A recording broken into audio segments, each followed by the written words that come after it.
Nimra hotel. ఈ Nimra hotel కల్పకంలో famous. ఇక్కడ రావడానికి కారణం చట్నీలు సూపర్గా ఉంటాయి. టమాటా చట్నీ, పల్లి చట్నీ, గట్టి చట్నీలు ఇవన్నీ. ఇడ్లీ వడ అని 2 ఇడ్లీ 2 వడ 2 పూరి, కానీ కాస్ట్లీ ఎక్కువ. పూరికి 45 రూపీస్కి 2 పూరీసు. ఇడ్లీ వడ 50 30 వడకు. ఇడ్లీ 10 రూపీస్ కొట్టి. కానీ చట్నీల కోసమే ఇంత దూరం రావడం అయింది. ఒక దోశ 60 రూపాయలు. దోశ కూడా ఆర్డర్ పెట్టుకున్నాం.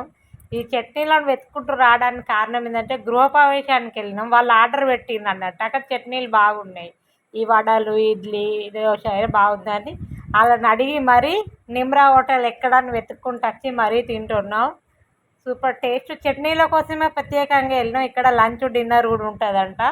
మనకు నాన్ వెజ్ అయినా వెజ్ అయినా. బిల్లు చూసారని 185 రూపాయలు అయింది. టోటల్గా అనుకునే వెళ్ళినాం.